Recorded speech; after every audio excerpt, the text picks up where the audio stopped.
Hello बच्चों, let's read the question. Question says verify Rolle's theorem for the following function on the indicated interval f of x is equal to sin 3x on close interval 0 to पाई. सबसे पहले हम की concept देखेंगे. What is Rolle's theorem? Rolle's theorem state that if f(x) is a function such that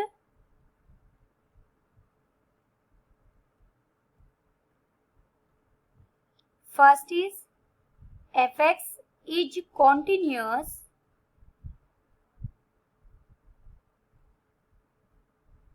in closed interval ab.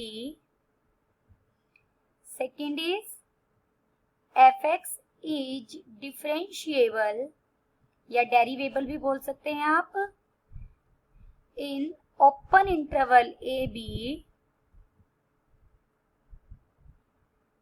And third is f of a is equal to f of b. Then there exists c belongs to open interval ab such that f dash c is equal to 0. Rolle's theorem मुझे क्या कहती है? अगर कोई भी function पहली तीन condition को सेटिस्फाई करता हो तो मुझे एक पॉइंट सी मिलेगा ओपन इंटरवल ए बी में सच डेट फंक्शन की डेरिवेटिव की वैल्यू उस पॉइंट पर क्या होगी? 0 के इक्वल. हमें यहाँ फंक्शन क्या गिवन है? sin 3x और इंटरवल क्या दिया हुआ है? x belongs to 0 to pi. We know that जो साइन फंक्शन है वो तो पूरी रियल लाइन पर कॉन्टिन्यूअस भी होता है और डिफरेंशिएबल भी होता है. तो जो हमारा sin 3x फंक्शन है वो कॉन्टिन्यूअस है एंड डिफरेंशिएबल है everywhere. Differentiable everywhere.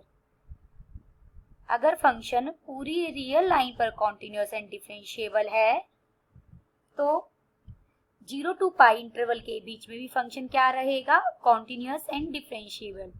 Therefore f(x) is continuous in closed interval 0 to pi. And second condition is also satisfied. f(x) is differentiable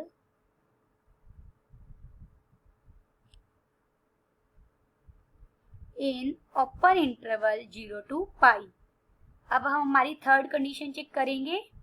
हम फंक्शन की वैल्यू निकालेंगे 0 पर. f of 0 is equal to sine 3 और x की जगह क्या put कर देंगे? 0. तो ये क्या हो जाएगा? 0, क्योंकि साइन 0 पर वैल्यू क्या होती है? 0. f of पाई पर चेक करेंगे. साइन 3 पाई बन जाएगा. ये साइन 3 पाई भी क्या होता है? 0 के इक्वल, क्योंकि sine n pi is equal to 0 for all n. f(x) Rolle's theorem की सारी कंडीशन को सेटिस्फाई कर रहा है. f(x) satisfies all the condition of Rolle's theorem. All three conditions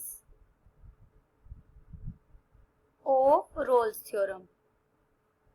अगर ये रोल्स थ्योरम की तीनों कंडीशन को सेटिस्फाई करता है तो रोल्स थ्योरम हमें कहते हैं तो देन डेफिनेटली यहाँ एक सी भी मिलना चाहिए. Then there exist C belongs to open interval. Interval क्या है हमारा? 0 to pi. Such that f dash C क्या हो? 0 के इक्वल हो. अब हम देखते हैं वो सी मिल रहा है या नहीं. F dash x find out करेंगे. साइन 3x को डिफरेंशिएट करेंगे तो हो जाएगा कोस 3x और 3x का 3, यानी ये बन गया 3 कोस 3x. f डैश c हमारा क्या बन गया? x की जगह c सब्स्टिट्यूट कर देंगे. 3 कोस 3c, लेकिन ये तो हमें इक्वल टू 0 लेना है तो यहाँ से कोस 3c किसके इक्वल आ जाएगा? 0 के. 3c किसके इक्वल आ जाएगा? 2n+1 pi by 2। हमारे पास एक रिजल्ट है, कोस थीटा अगर 0 के इक्वल हो तो थीटा किसके इक्वल होता है, 2n+1 पाई बाय 2 के लिए। अब यहाँ n को हमें सब्स्टिट्यूट करना है 0, 1, 2, 3 अप टू सोन। पहले हम c फाइंड आउट कर लेते हैं। c हो जाएगा 2n+1 into pi by 2, sorry pi by 6। 3 इधर आ जाएगा डिनोमिनेटर में, तो ये पाई बाय 6 बन जाएगा। अब यहाँ हमारा जो इंटरवल है वो क्या है, 0 टू पाई। हम देख लेते हैं कि n को की कौन कौन सी वैल्यूज के लिए ये 0 और पाई के बीच में आ रहा है। तो जब हम n को 0 सब्स्टिट्यूट करेंगे तो c की वैल्यू आएगी पाई बाय 6।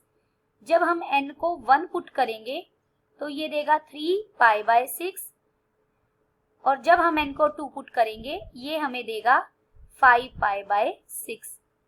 अगर अगेन इसे लिखें, ये बन जाएगा पाई बाय 6, ये बन जाएगा पाई बाय 2, और ये बन जाएगा 5 पाई बाय 6।